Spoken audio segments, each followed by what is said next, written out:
మనం ఆస్ట్రేలియా వల్లే world cup ని మిస్ అవ్వడం జరిగింది. అంటే ఈసారి అందులో మెయిన్ ప్లేయర్స్ ఎవ్వరూ లేకపోవడం మనకు అది కలిసొచ్చే అంశమా ఏం చెప్తారు మీరు? కొంతవరకు కరెక్టే మీరు అన్నట్టు. ఎందుకంటే వాళ్ళ కెప్టెన్ ప్యాట్ కమిన్స్ అతని పర్ఫార్మెన్స్ తీరా మిస్ అవుతారు, అతని క్యాప్టెన్స్ కూడా మిస్ అవుతారు. ఎందుకంటే అది వరుసగా టైటిల్స్ గెలిపించి పెడుతున్నాడు టీంకి. అలాగే హైజల్వుడ్ కానీ, మిచెల్ మార్ష్, స్టాయినస్, నలుగురు కీ ప్లేయర్స్ లేకుండా ఆడుతున్నారు. క్యామరన్ గ్రీన్ కూడా లేడు. కానీ ఆస్ట్రేలియా విషయం ఏంటంటే వాళ్ళు కూడా మంచి బెంచ్ స్ట్రెంత్ ఉంది. తర్వాత ఇంకోటి ఏంటంటే ఆస్ట్రేలియాని మీరు టైటిల్ గెలవకుండా చేయాలంటే వాళ్ళని గ్రూప్ స్టేజ్లో వాళ్ళని ఎలిమినేట్ చేయగలిగారు. ఒక్కసారి నాకౌట్కి వస్తే నాకౌట్లో వాళ్ళు ఆడినంత బాగా ఎవరు బాగా ఆడరు. సో సెమీఫైనల్ ఫైనల్ కనుక వాళ్ళు రీచ్ అయితే ట్రాఫీ వాళ్ళు ఎగరేసిపోయినట్టే అనుకోవాలి. సో అలాంటి టీం అది ఆస్ట్రేలియా. మనకున్న వాళ్ళ రికార్డు కనుక చూస్తే వాళ్ళు లూజ్ అయిన ఫైనల్స్ చాలా తక్కువ. సో ఒక్కసారి వాళ్ళు లీగ్ స్టేజ్ దాటుకుని నాకౌట్ స్టేజ్కి వస్తే వాళ్ళని పట్టుకోవడం చాలా కష్టం. అంటే ఇప్పుడు అందులో మెయిన్ ప్లేయర్స్ ఛాంపియన్స్ ఆడట్లేదు కాబట్టి ఎలా ఉండొచ్చు, కొంత బలం తగ్గిందని అనుకోవచ్చు కదా? డెఫినెట్గా తగ్గింది. డెఫినెట్గా ముఖ్యంగా కెప్టెన్ లేకపోవడం, హ్యాజల్వుడ్ లాంటి మంచి బౌలర్ లేకపోవడం ఖచ్చితంగా వాళ్ళకి ఇబ్బంది. కానీ వాళ్ళకి రీప్లేస్మెంట్స్ కూడా బాగానే ఉన్నాయి.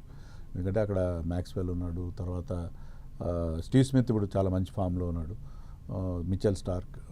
సో ట్రావిస్ హెడ్ మనకు తెలుసు కదా, మన ఇండియాకి మీద ఎప్పుడు బాగా ఆడే player Travis head.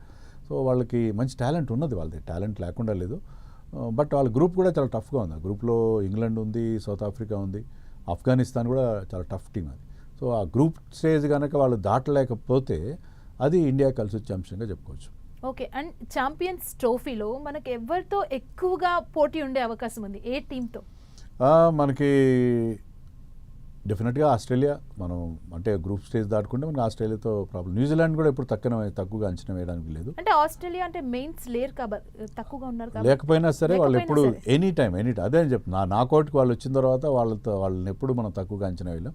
New Zealand is also very strong team. వాళ్ళకన్నా ఆల్రౌండర్స్ కానీ వాళ్ళ స్పిన్నర్స్ కూడా బాగున్నారు. తర్వాత అఫ్కోర్స్ ఇంగ్లాండ్ ఈజ్ ఆల్వేస్ ఇక్కడ ఇప్పుడు ఫెయిల్ అయినా సరే ఇంగ్లాండ్ కూడా చాలా స్ట్రాంగ్ టీం అది. ప్లస్ పాకిస్తాన్ ఎప్పుడు తక్కువగా అంచనా వెళ్ళాం. పాకిస్తాన్ని ఏమాత్రం తక్కువ. వాళ్ళు మామూలు అప్పుడు చాలా ఆర్డినరీగా అనిపిస్తారు, కానీ ఇలాంటి టోర్నమెంట్స్లో బాగా ఆడతారు. పర్టికులర్ ఇండియాతో ఆడినప్పుడు వాళ్ళు ఎప్పుడు కూడా చాలా డేంజర్గా ఉంటుంది. పాకిస్తాన్ మనం గ్రూప్ స్టేజ్లోనే 23వ తారీఖున పాకిస్తాన్తో కీలకమైన మ్యాచ్ ఆడబోతాం.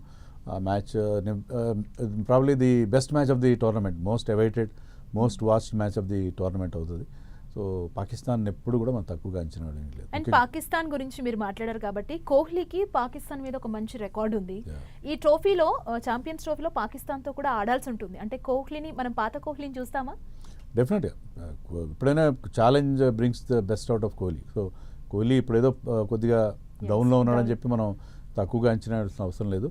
కోహ్లీ ముఖ్యంగా వన్డే మ్యాచ్లో ఈ ఐసీసీ ఈవెంట్స్లో చాలా బాగా ఆడతాడు. సో కోహ్లీ విల్ బి మనకు తురుపుముక్క. డెఫినెట్గా కోహ్లీ అవుతాడు, దాంట్లో ఎలాంటి సందేహం లేదు.